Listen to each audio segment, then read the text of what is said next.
Hello दोस्तों, welcome back to our channel Sahil Sharma Rajpura. आज की इस वीडियो में हम चैप्टर जो कवर करेंगे मैथमेटिक्स का वो होगा डीआई, जो एक मोस्ट इम्पॉर्टेंट चैप्टर है जब भी बात होती है, चाहे वो एसएससी के एग्ज़ाम्स की बात हो, चाहे वो जेके एसएसबी के एग्ज़ाम्स की बात हो। हमने देखा था पिछले साल भी जो एसआई का एग्ज़ाम हुआ था, जेके पीएसआई का, उसमें भी अच्छे खासे क्वेश्चंस डीआई चैप्टर से पूछे गए थे। तो अगर आपको अच्छी चीज़ समझ आ जाता है तो आप इजीली इसके क्वेश्चंस निकाल सकते हो। तो सबसे पहले डीआई क्या होता है हमें पता होना चाहिए। DI is nothing but drawing conclusion and inference from a comprehensive data presented numerical in tabular form or pictorial form by means of an illustration graphs, pie charts etc.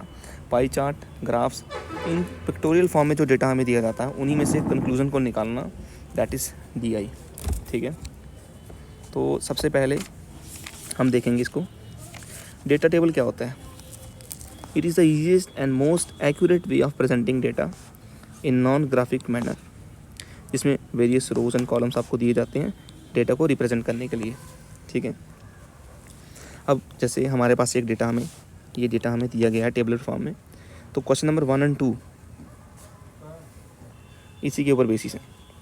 तो क्या बोला गया कि number of toys of 5 types A से लेके E, ये number of toys हैं A B C D E, 5 types के टॉयज़ हैं, मैन्युफैक्चर्ड हो रहे हैं अलग अलग ईयर्स में, और जो डेटा हमें दिया है वो थाउजेंड्स में दिया गया है।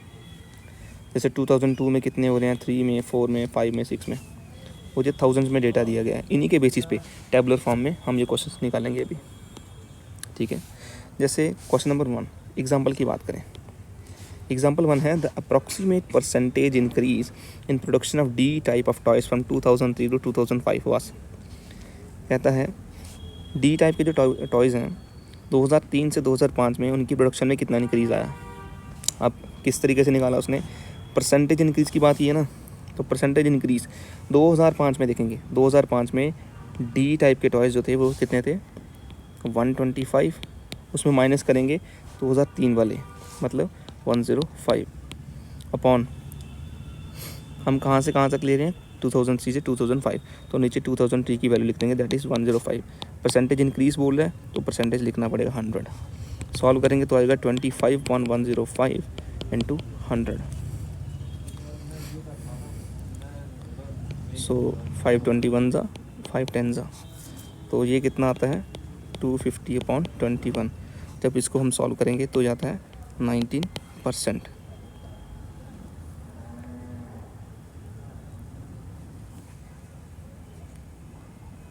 सॉरी थोड़ा सा मिस्टेक हो गई हमसे।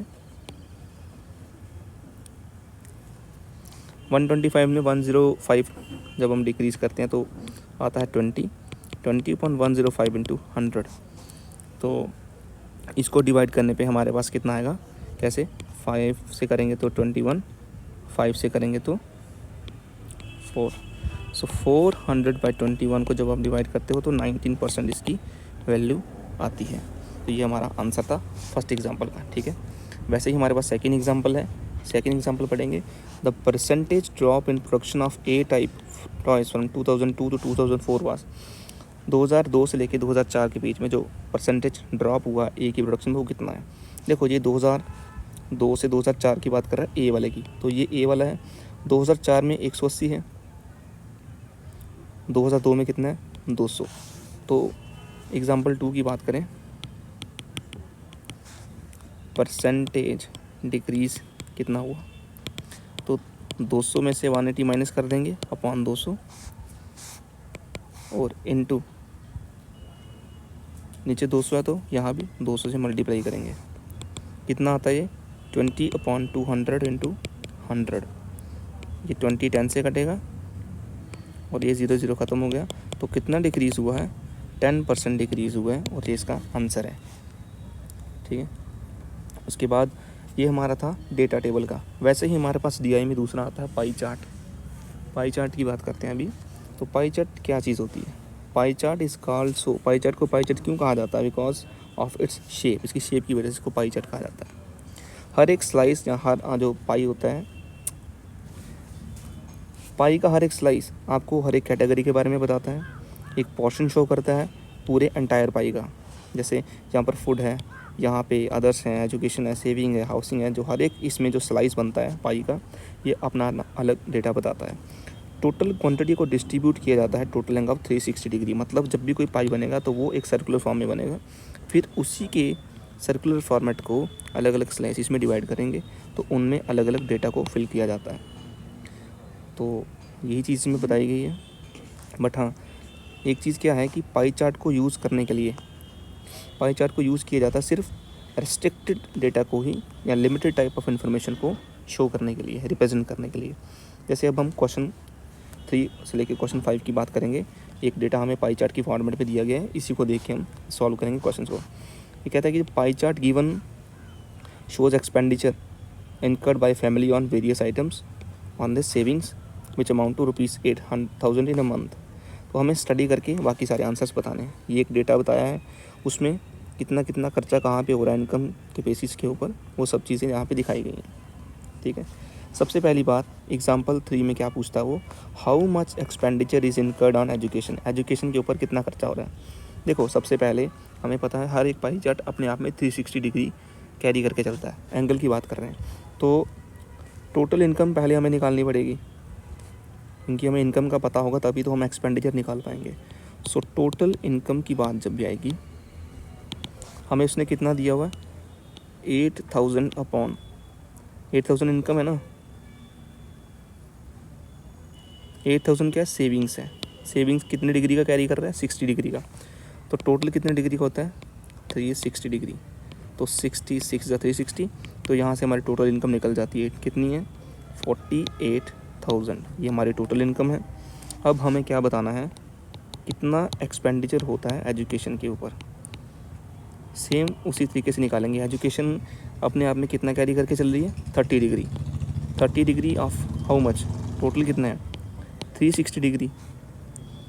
तो ये किसकी वैल्यू निकालेंगे, किसके बेसिस के ऊपर, 360 डिग्री किसकी वैल्यू है, टोटल इनकम की। और टोटल इनकम हमारे पास है 48,000। डिवाइड करेंगे, 0 से 0 खत्म हो गया, ये 12 3 से 36 और 12 4 सा 48। तो एक्सपेंडिचर जो हमारा एजुकेशन पे हुआ वो कितना था, 4,000 रुपीज़। ये हमारा आंसर। ठीक है, वैसे ही हमारे पास क्वेश्चन नंबर 4 की बात करें। अब कहता है ratio of expenditure on food to the savings. Food पे कितना एक्सपेंडिचर हो रहा है, कितना खर्चा हो रहा है, और सेविंग्स पे क्या खर्चा हो रहा है, उसकी रेशियो हमें बतानी है। सबसे पहले हमें फूड का एक्सपेंडिचर निकालना पड़ेगा। फूड का एक्सपेंडिचर 120 डिग्री है। ठीक है, मैं फूड की बात कर रहा हूँ। 120 डिग्री ऑफ टोटल कितना 360 डिग्री, और हमारे पास इनकम कितनी है 48,000। इसको निकालने से हमें क्या होगा, हमें फूड का खर्चा देखने को मिल जाएगा। तो 12 3 सा 360, मतलब 120 इंटू 3 करेंगे तो 360 हो जाएगा, और 316 जा हमारा 48 होता है। तो फूड पे कितना खर्चा हुआ 16,000 का। सेविंग्स हमें दी है ऑलरेडी, क्वेश्चन में हमें बताया हुआ कि सेविंग्स कितनी है 8,000 इन अ मंथ। सो सेविंग्स कितनी है 8,000। हमें क्या रेशियो निकालनी है, फूड रेशियो सेविंग्स की। तो फूड की रेशियो क्या हुई 16,000 इज टू 8,000, 1:2 जो होगी हमारी फूड और सेविंग्स की रेशियो आ जाएगी, और यही हमारा आंसर था। ठीक है, सिमिलरली हमारे पास क्वेश्चन नंबर 5 जो है, मतलब एग्जाम्पल 5 जो है, अब उसको निकालेंगे। एग्जाम्पल 5 में पूछते हैं what is the total expenditure of the family for the month. पूरे महीने में कितना खर्चा उसने किया। तो टोटल खर्चा कितना है 360 डिग्री, इसमें फूड भी है, अदर्स भी हैं, एजुकेशन है, सेविंग्स है, हाउसिंग है, यही होगा ना। या हम सीधा और तरीके से निकाल सकते हैं। हमें पता है कि income is equal to expenditure plus savings, ये एक फार्मूला होता है, income is equal to expenditure plus savings. हमें क्या पूछा है एक्सपेंडिचर, तो हम लिख सकते हैं expenditure is equal to income minus savings. Expenditure निकालना हमें, इनकम हमारे पास है, इनकम कितनी निकाली थी हमने ऊपर 48,000। ये 48,000 हमारे पास इनकम थी। तो 48,000 में से हम सेविंग्स को कट करेंगे। सेविंग्स कितनी हमारे पास 8,000 हमें क्वेश्चन में दी गई हैं, ये सेविंग्स हैं। सो 48,000 माइनस 8,000 हम करेंगे तो हमारे पास एक्सपेंडिचर मिल जाएगा। एक्सपेंडिचर कितना हुआ 40,000। तो ये हमारा आंसर है 40,000। समझ आई। नेक्स्ट हमारे पास जो थर्ड टाइप आती है वो आती है बार चार्ट। पाई चार्ट पढ़ लिया, अब बार चार्ट की बारी। बार चार्ट क्या चीज़ होती है, देखो, अब bar chart is a chart with rectangular bars with lengths proportional to the values that they represent. मतलब बार चार्ट वो चार्ट होता है जिसमें रेक्टेंगुलर बार्स आपको दी जाते हैं, कुछ उनकी लेंथ होती है, दैट वही लेंथ उनकी वैल्यूज़ को डिनोट करती है जब उनको रिप्रेजेंट किया जाता है। बार क्या होता है, एक थिक लाइन होती है जिसमें विड्थ दी होती है जो भी है, तो डेटा को प्लॉट किया जाता है एक्स एंड वाई एक्सिस के ऊपर। एक्सिस के ऊपर नॉर्मली एक्स एक्सिस के ऊपर एक डिस्क्रीट वेरिएबल्स दिए जाते हैं, जबकि दूसरी जो वाई एक्सिस होती है उस पर आपको स्केल दिया जाता है अलग अलग फॉर्मेट्स में। तो हमें इससे कोई ज़्यादा लेना देनी है, हमें इससे पता होना चाहिए क्या क्या होता है। देखो 3 मेन बार ग्राफ्स होते हैं, 3 मेन बार चार्ट्स होते हैं। पहला कौन सा होता है, सिंपल बार चार्ट, जिसमें सिर्फ एक ही वेरिएबल दिखाया जाता है। सेकंड हमारे पास एक सब डिवाइडेड बार चार्ट होता है जिसको यूज़ किया जाता है अलग अलग पार्ट्स को रिप्रेजेंट करने के लिए ऑफ टोटल मैग्नीट्यूड, जो भी वेरिएबल्स हमें दिए गए होते हैं। थर्ड वाला क्या होता है, मल्टीपल बार चार्ट। ये इंपॉर्टेंट है। मल्टीपल बार चार्ट में दो से ज़्यादा बार्स आपको दिए जाएंगे, हर एक दूसरे को एडजॉइन करते हैं और अलग अलग डिफरेंट कंपोनेंट्स को वो रिप्रेजेंट करते हैं टोटल वेरिएबल्स के में, मतलब मल्टीपल वेरिएबल्स होते हैं उसमें। अब जैसे हमारे पास ये बार चार्ट हमें दिया गया है और क्वेश्चन नंबर 6 और 7 इसी के ऊपर बेस्ड हैं। तो कहता है कि इस ग्राफ को आप अच्छे से पढ़ो और उसके बाद आप जो क्वेश्चन पूछे हैं उसके आंसर करो। जैसे ये हमारे पास है एक्स एक्सिस, ये हमारे पास है वाई एक्सिस, ठीक है। एक्स एक्सिस में उसने बोला हुआ है ईयर्स के बारे में 2001 से लेकर 2008, और वाई एक्सिस पे उसने बोला है प्रोडक्शन के बारे में। और जो प्रोडक्शन की वैल्यूज़ दी हैं ये 1000 टन्स में दी गई हैं, मतलब अगर 10 लिखा तो 10,000 टन हो गया, 20 लिखा तो 20,000। सिमिलरली सारी वैल्यूज़ उसी बेसिस पे दी गई हैं। कौन सी ईयर में कितनी वैल्यू है वो भी आपको इस चार्ट में सब कुछ समझाया है। अब एग्जांपल 6 की बात करें। 6 एग्जांपल में क्या पूछता है, what was the percentage decline in the production of salt from 2003 to 2004।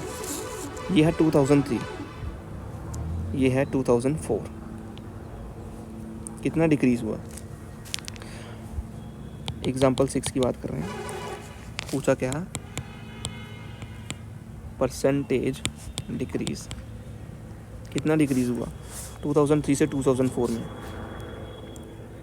4 में कितना है 25, 3 में कितना था 70 अपॉन 70 इंटू 100, मतलब जिस ईयर का पूछा है उस ईयर का हमें बताना है। जैसे 2003 से 4 है ना, तो पहले हम 2004 की वैल्यू लिख रहे हैं, माइनस करेंगे 2003 अपॉन 2003 इंटू 100।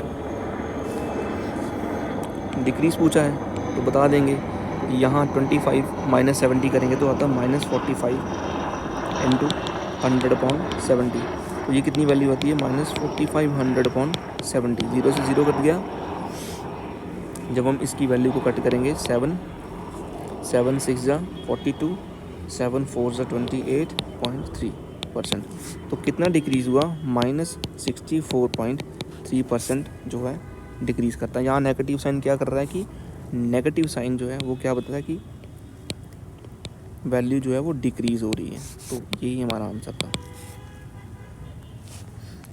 अब ये एग्जांपल 6 भी हमारी हो गई। नेक्स्ट हमारे पास आता है लाइन ग्राफ। लाइन ग्राफ क्या होता है, line graph shows the quantitative information और relationship between two changing quantities. मतलब दो वेरिएबल्स होंगे, उनकी जो क्वांटिटीज़ चेंज हो रही हैं उन्हीं को क्वांटिटेटिव इन्फॉर्मेशन में जो शो करेगा वो लाइन ग्राफ होगा।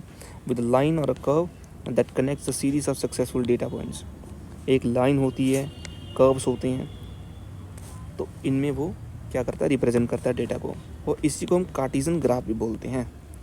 लाइन ग्राफ को कार्टेशियन ग्राफ भी बोला जाता है। जैसे हमारे पास क्वेश्चन नंबर 8 है, ये आप देख सकते हो लाइन ग्राफ। यहाँ ईयर्स की वैल्यू दी है एक्स एक्सिस पे, वाई एक्सिस पे नंबर ऑफ स्टूडेंट्स बोला हुआ है, बीच में उसने सब कुछ बताया है किस तरीके से कौन सी डेटा चेंज हो रहे हैं, कौन सी वैल्यूज चेंज होती हैं। जैसे एग्जांपल 8 हमारे पास है, adjoining diagram is frequency polygon for the scores of students in a test. तो what is the total number of students appear in the test. अब इस डायग्राम में हमें फ्रीक्वेंसी पॉलीगन बताया गया है, जिसमें क्या कितना स्टूडेंट्स कौन से टेस्ट में कितना स्कोर करते हैं। हमें दिखाना है कि टोटल नंबर ऑफ स्टूडेंट जो टेस्ट में बैठे थे वो कितने थे। अब इस फिगर से हम क्या क्या निकाल सकते हैं, देखो ये एग्जांपल कौन सी है हमारी, एग्जांपल 8। फिगर से हमें पता चल सकता है कि टोटल स्टूडेंट्स कितने हैं, क्योंकि नंबर ऑफ़ स्टूडेंट्स हमें वाई एक्सिस पे दिया गया है। So total number of students कितने हैं ये इस फिगर से हम निकालेंगे।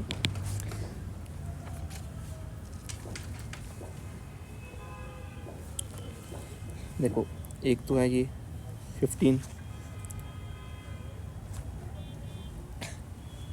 सेकंड 30 है। 30 कितने पे है? 2 पे है ना। 13 इंटू 2 प्लस 35 पे भी एक वैल्यू है।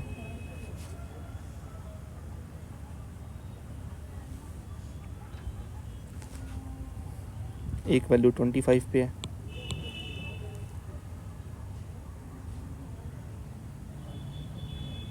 और 20 पे हमारे पास दो वैल्यूज़ हैं, ये भी 20 है, ये भी 20 है, और ये 30 है, ये भी 30 है, ये 35 है। तो हमें नंबर ऑफ़ स्टूडेंट्स मिल गए। कितने हैं? 15 पे कितने हैं? 15 पे सिर्फ एक ही वैल्यू है, ये वाली, ठीक है। प्लस 30 पे कितनी वैल्यूज़ आ रही हैं हमारी?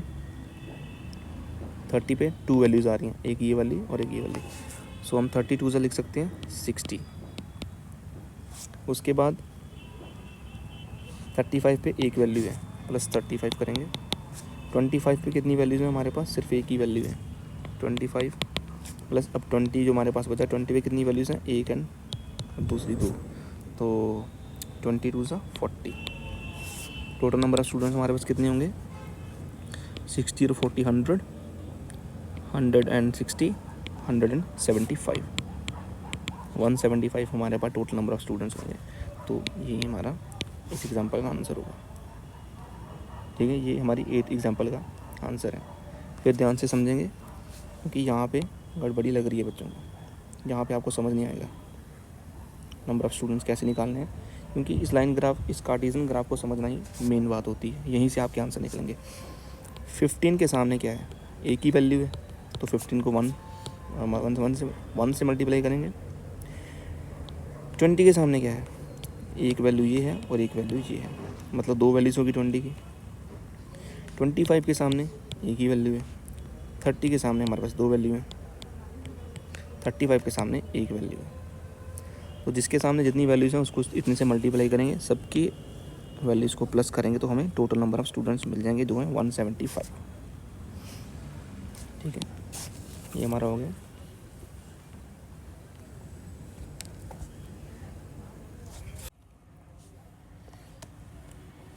तो अब हमारी बारी आती है प्रैक्टिस क्वेश्चंस की। तो डीआई में जो प्रैक्टिस क्वेश्चंस आते हैं वो अब देखेंगे। हमने, हमारे असिस्टेंट ने क्वेश्चंस लगा दिए हैं यहाँ पे। तो देखो 1 से लेकर 5 तक क्वेश्चंस जो होंगे वो इसी चार्ट के ऊपर बेसिस होंगे। जो चार्ट है इसके बेस्ड होंगे। जैसे इसमें क्या बताया है, ईयरली प्रोडक्शन बताइए थाउजेंड्स में। किसकी प्रोडक्शन बताइए? स्कूटर्स की डिफरेंट फैक्ट्रीज़ में। तो ये जो है ये है फैक्ट्रीज़, ये उनकी टोटल प्रोडक्शन, ये उनके ईयर्स, किस ईयर में कितनी प्रोडक्शन कौन सी फैक्ट्री कर रही है, ये चीज़ आपको बताई गई है। जैसे हमारे पास फर्स्ट क्वेश्चन आता है, इन विच ईयर, ये वाला क्वेश्चन मैं करवा रहा हूँ, in which year the production of scooters of all factories was equal to the yearly average number of scooters produce during the 1985 to 89। 85 से लेकर 89 तक कौन से ईयर में स्कूटर की जो प्रोडक्शन थी सारी फैक्ट्रीज की वो इक्वल आती है yearly average number of scooters produce during 1985 to 89। तो सबसे पहले हमें एवरेज का कॉन्सेप्ट यहाँ पे यूज़ करना पड़ेगा। मैं इस क्वेश्चन का सलूशन यहाँ पे निकालता हूँ। सबसे पहले हमें पता होना चाहिए कि एवरेज किसकी इक्वल होती है? सम ऑफ गिवन डेटा, जो डेटा हमें दिया गया सभी का सम करना अपॉन नंबर ऑफ डेटा, कितने डेटा का नंबर था वो। सम ऑफ ऑब्जर्वेशन और नंबर ऑफ ऑब्जर्वेशन भी लिख सकते हो आप, नंबर ऑफ ऑब्जर्वेशन भी लिख सकते हो, डेटा भी लिख सकते हो, जो आपका मन करे, ठीक है। तो एवरेज, पहले हमें एवरेज निकालनी पड़ेगी तभी जाके हमें पता लगेगा एवरेज कितनी निकलेगी total. Average number of scooters, average किसकी निकालनी है हमें? एवरेज नंबर ऑफ स्कूटर्स जो प्रोड्यूस होते हैं ड्यूरिंग 1985 टू 1989। तो इसके लिए हमें 1985 से 6, 7, 8, 9 सब डेटा को प्लस करके अपॉन कितने डेटा हैं वो करना पड़ेगा। तो कितना होगा एवरेज ये 115 प्लस 108, ये 1015, 108, 149, 102, 101 सबको प्लस करना है हमें, प्लस 149 प्लस 102 प्लस 101 अपॉन कितने हैं ये 1, 2, 3, 4, 5 अपॉन 5 प्लस करेंगे तो हमारे पास क्या वैल्यू आएगी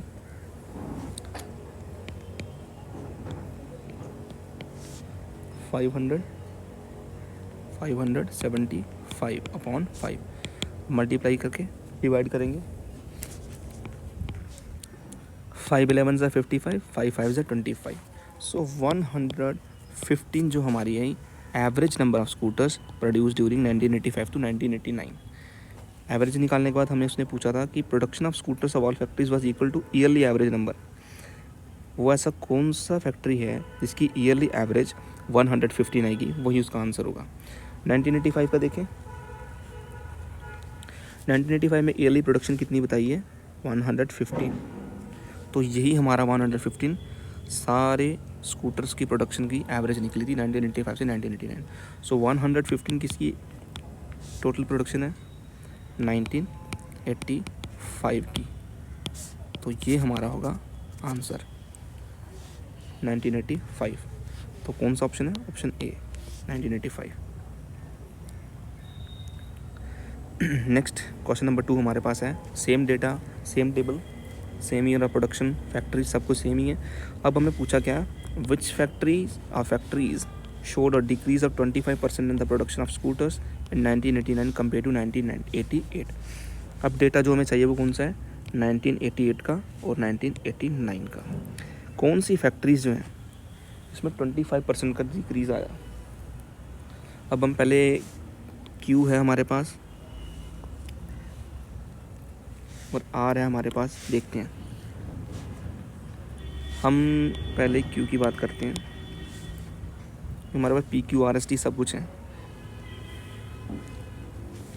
क्यू हमने इसलिए लिया क्योंकि सिर्फ एक ही ऑप्शन में क्यू है। तो पहले हम क्यू की वैल्यू निकालते हैं। क्यू की वैल्यू में क्या आएगा 1989 में क्यू की कितनी थी 20 और 1988 में क्यू की वैल्यू थी 20 और 1989 में क्यू की वैल्यू थी 15। सीधा सीधा दिख रहा है 25% का डिक्रीज़ हो रहा है। तो क्या होगा क्यू में 20 माइनस 15 अपॉन 20 इंटू 100%। तो कितना आता है जी 5 अपॉन 20 इंटू 100%। 25 ज़ा 100, तो ये कितना हुआ 25% डिक्रीज़ हुआ।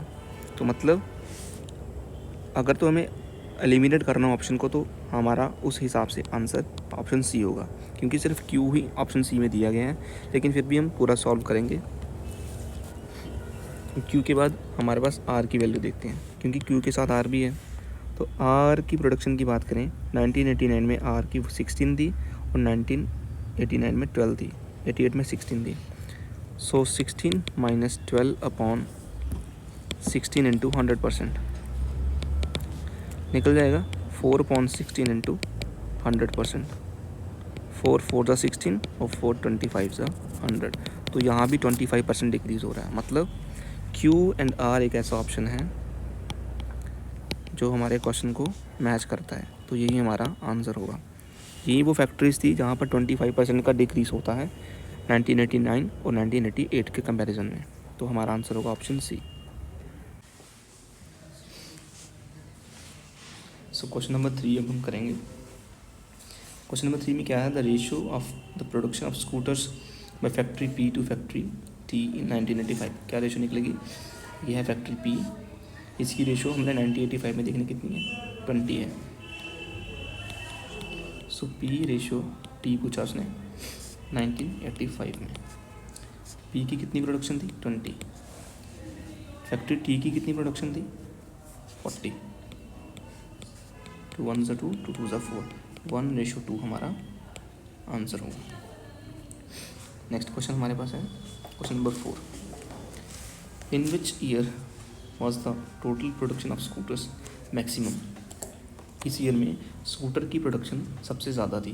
तो देखो ये है टोटल प्रोडक्शन ऑफ स्कूटर्स, सबसे ज़्यादा किस ईयर में है, 1987 में। कितनी है, 149। सो 1987 इसका आंसर।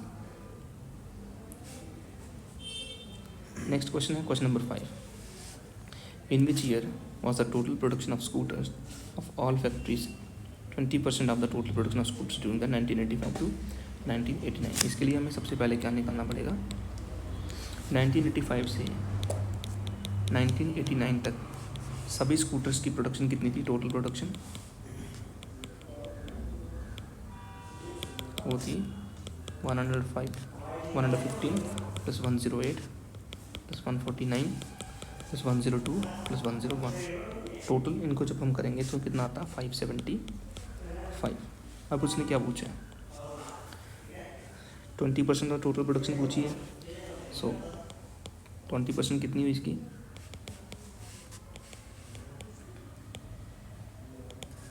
20% चाहिए।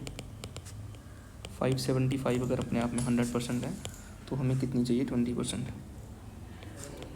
ये 5 से कटेगा, 5 11 ज़ा 55, 5 2 ज़ा 15,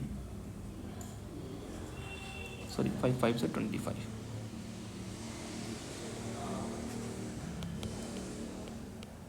सो 115 जो है वो 20% प्रोडक्शन है। 115 कौन सी ईयर में है, ईयर 1985 में। सो इन 1985 ये हमारा आंसर होगा, ऑप्शन बी।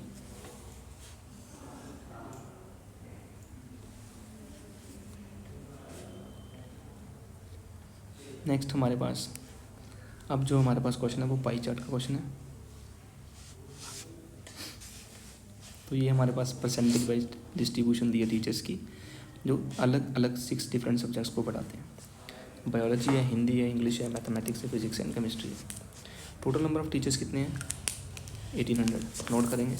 क्वेश्चन नंबर 6 हमारे पास है, if 2/9 of the teachers who teach physics are female, the number of male physics teacher is approximately what % of total number of teachers who teach chemistry. मतलब अगर जो teachers physics पढ़ाते हैं उनमें से 2/9 जो हैं वो फीमेल टीचर्स हैं, देन जो मेल फिजिक्स टीचर होंगे approximately total number of teachers जो केमिस्ट्री टीच कराते हैं उनका कितने % होगा। तो इसके लिए सबसे पहले हमें क्या चाहिए, number of teacher in physics, number of teachers in physics कितने हैं, टोटल कितने हैं 1800। फिजिक्स के कितने हैं 17%, 17%। 20 से 20 कैंसिल, 17 को 18 से मल्टीप्लाई करेंगे तो 306। तो ये आगे फिजिक्स के टोटल नंबर ऑफ टीचर्स। इसके बाद फीमेल टीचर्स हमें बताया है फिजिक्स में कितने हैं,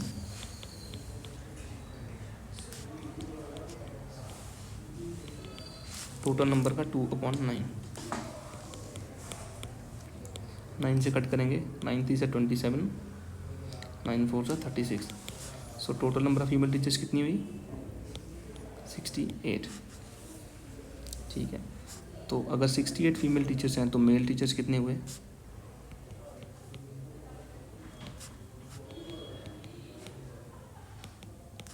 टोटल में से 68 माइनस करेंगे, कितने आते हैं हमारे पास, 238। ये क्या है, मेल टीचर्स हैं। तो पूछा क्या हमें, what % of total number of teachers who teach chemistry. मतलब मेल टीचर जो हैं फिजिक्स के वो कितने % हैं टोटल केमिस्ट्री टीचर्स के। सो पहले हमें इसके लिए केमिस्ट्री टीचर्स का नंबर बताना चाहिए, कितने टीचर्स केमिस्ट्री पढ़ाते हैं। Number of teachers in chemistry कितने हैं वो, केमिस्ट्री में 23% है।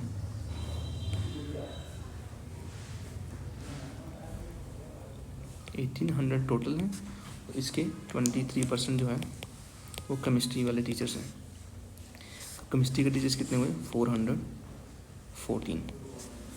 ठीक है, अब हमें पूछा क्या है कि कितने % मेल फिजिक्स टीचर हैं, मतलब मेल फिजिक्स टीचर का जो नंबर है वो कितने % है केमिस्ट्री वाले टीचर से।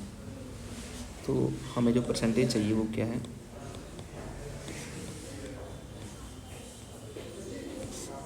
वो है 238 male physics teacher upon chemistry teachers, percentage निकालेंगे। तो जब इसको कट पट करेंगे तो हमारे पास आएगा अप्रॉक्सीमेट वैल्यू 57%, ठीक है। और ये हमारा आंसर है 57%, समझ लो। सो नेक्स्ट क्वेश्चन हमारे पास है, what is the total number of teachers teaching chemistry in English and biology. तो सबसे पहले हमें पता होना चाहिए टोटल टीचर्स इन केमिस्ट्री कितने हैं।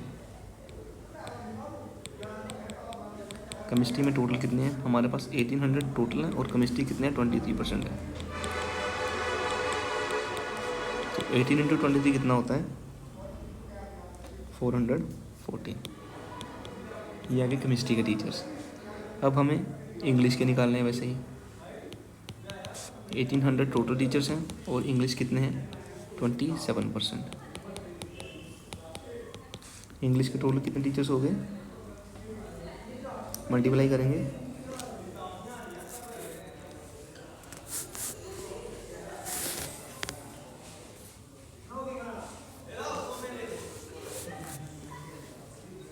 जल्दी जल्दी मल्टीप्लाई करेंगे।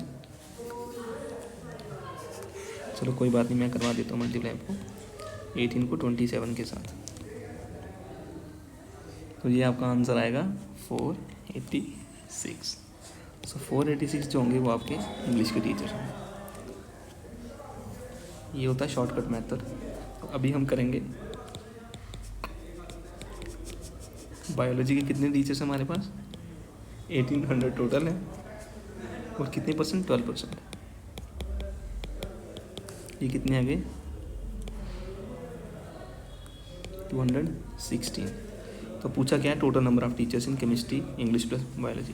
तो C plus E plus B कितने टीचर्स हो गए टोटल 414 प्लस 486 प्लस 216। कितना आ गया 16 1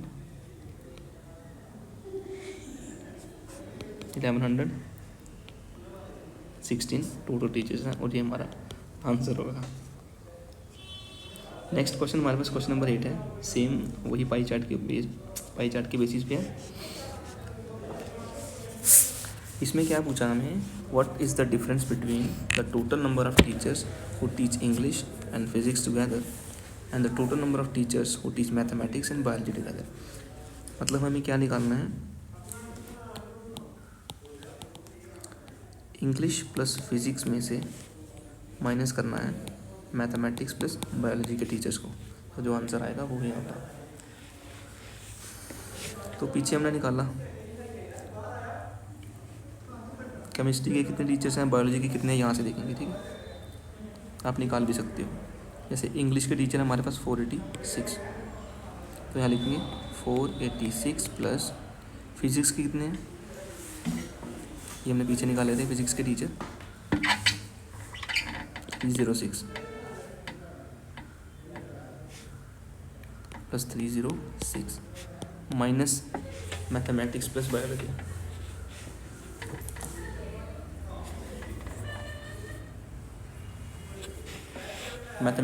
मैथमेटिक्स की कितने टीचर हैं,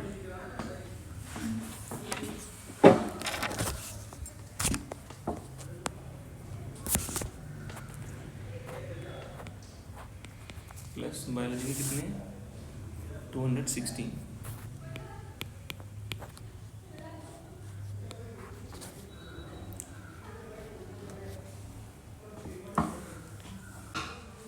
सो हमें इंग्लिश प्लस फिजिक्स में से मैथ्स प्लस बायोलॉजी के टीचर्स को माइनस करना है। तो इंग्लिश के कितने टीचर्स हैं मैं आपको डिटेल में समझाऊंगा। देखो टोटल टीचर्स हमारे पास है 1800, इंग्लिश के 27%, तो 27% इसको हम करेंगे, हमारे पास क्या आंसर आएगा। जल्दी जल्दी करेंगे, फिर मुझे कमेंट में बताएं जल्दी जल्दी, मैं वेट कर रहा हूँ आपका। आप तो बताते नहीं हो आंसर्स को। चलो कोई बात नहीं, मैं कर ही देता हूँ। तो 18 को 27 के साथ करेंगे तो आएगा हमारा 486। ये किसके टीचर्स हैं, इंग्लिश के। वैसे ही फिजिक्स के निकालने हैं। 1800 हमारे पास टोटल है, फिजिक्स में 17% है। चलो जल्दी जल्दी मल्टीप्लाई करके बताओ फिर। ये आएगा 306।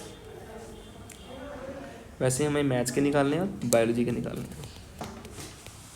टोटल 1800 है, मैथ्स के कितने परसेंट है? 13। कितने परसेंट है? 13। तो ये कितना आता है? 18 को 13 से मल्टीप्लाई करेंगे तो 234। और बचे हमारे पास बायोलॉजी के। बायोलॉजी कितने परसेंट है? 12%। 1800 टोटल है और 12% बायोलॉजी के हैं। ये आता है हमारे पास अप्रॉक्सीमेट, यहाँ 216 ही आएगा ये। अब हमें पूछा क्या था? ये डिफरेंस पूछा क्या था? English plus physics minus maths plus biology. अब इनको प्लस करेंगे। इंग्लिश में कितने हैं? 486 प्लस फिजिक्स में कितने हैं? 306 माइनस मैथ्स में 234 प्लस बायोलॉजी में 216। कितना आंसर आता है? 792 माइनस 450 कितने बनेंगे ये? 338। सो 338 हमारा आंसर होगा।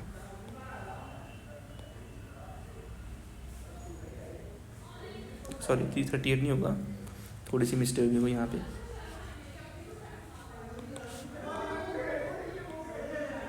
342 ये हमारा राइट आंसर होगा। 342 किस ऑप्शन में है? ऑप्शन बी में।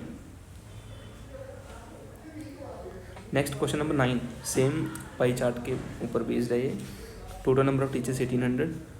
पूछा क्या? What is the respective ratio of the number of teachers who teach mathematics and the number of teachers who teach Hindi. Mathematics के टीचर का हमें पता चल गया कितने हैं वो? 234 हैं। मैथमेटिक्स के 234 हैं। हिंदी के टीचर्स कितने हैं टोटल? 1800 मल्टीप्लाई बाय 8% है। कितना बनता है? 144। ये हिंदी के टीचर्स हैं। रेशो किसकी पूछी है? मैथमेटिक्स और हिंदी की। मैथमेटिक्स रेशो हिंदी तो कितनी रेशो बनेगी? 234 रेशो 144। 2 से करेंगे 2 11 जा 2 7 जा 14 और इसको 2 से करेंगे 72।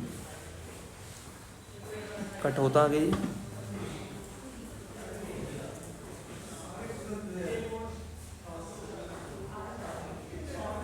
कट होता है, तो इसको कट करके सिंप्लीफाइड रेशो जो हमारी आएगी वो आएगी 13/8।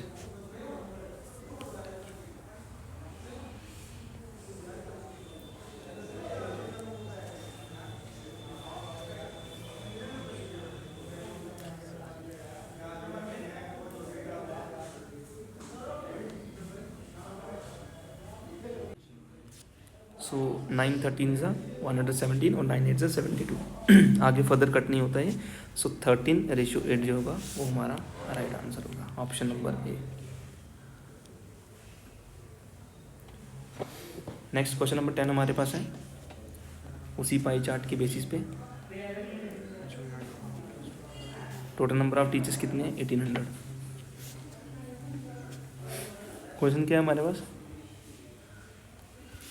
If the percentage of mathematics teachers is increased by 50% and percentage of Hindi teachers is decreased by 25%, what will be the total number of mathematics and Hindi teachers together?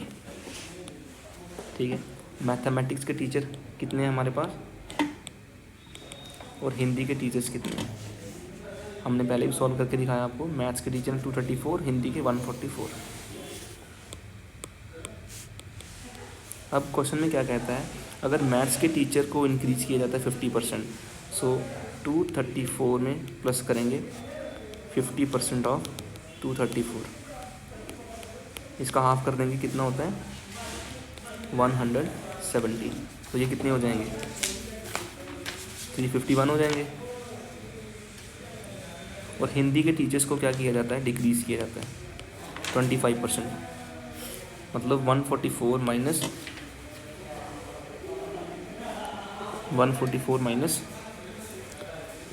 25% of किसका 25%, हिंदी के total teachers का। ये 4 से cut गए और 4 3 ज़ा 12, 4 8 ज़ा 24। मतलब हिंदी के टीचर्स कितने बन गए फिर 144 माइनस 38 कितना होता है 14 में से 8 के 6, यहाँ 13 में से 3 के 10, 106। हिंदी के टीचर हो गए 106 और मैथ्स के टीचर हो गए 351। यहाँ से आपको शायद समझ नहीं आया मैंने कैसे किया होगा, मैं बता देता हूँ। मैथ्स के टीचर 234 हैं, ये अकॉर्डिंग टू क्वेश्चन की बात कर रहे हैं। क्वेश्चन में कहा गया है मैथ्स के टीचर जो है ना,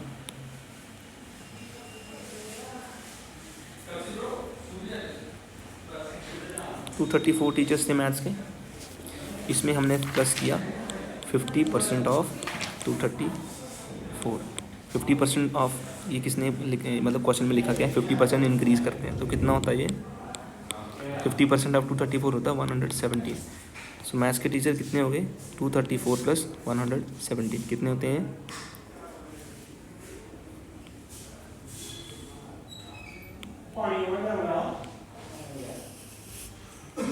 351 हो गए मैथ्स के। और हिंदी के भी वैसे हमने डिक्रीज़ किए 25%, तो होगा 106। अब टोटल कितने होंगे ये मैथ्स प्लस हिंदी के कितने हो गए हमारे पास 351 प्लस 106 457 ये हमारे आंसर होंगे। ऑप्शन में ऐसा कुछ नहीं दिया हुआ है, तो कहीं ना कहीं हमारी मिस्टेक हो चुकी है कहाँ पे।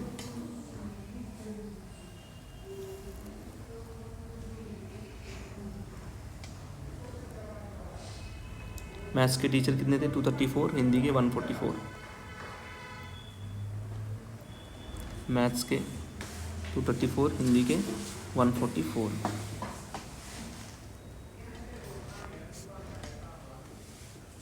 यहाँ पर हमारी कोई मिस्टेक हुई है।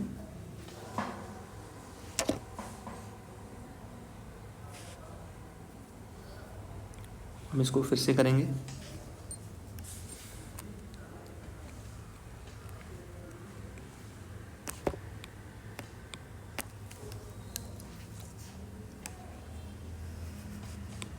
इसको फिर से सॉल्व करेंगे। हिंदी के टीचर्स कितने थे हमारे पास 144। और अकॉर्डिंग टू क्वेश्चन उसने बोला है कि हम 25% डिक्रीज़ करते हैं। 144 माइनस 25% ऑफ 144, 25 4 से कट जाएगा, 2 2 ज़ा 4, 2 72 ज़ा 144 और 2 से कटेगा ये 36 से। तो ये 144 में से 36 माइनस करेंगे तो हमारे पास कितना आता है 108। हाँ ये मिस्टेक थी हमारी। सो अब करेक्शन कर लेंगे। अब टोटल कितने टीचर्स हुए मैथ्स और हिंदी के। मैथ्स के थे 351 और हिंदी के थे 108। अब क्या आंसर आता है 459। 459 कौन से ऑप्शन में है, ऑप्शन सी में।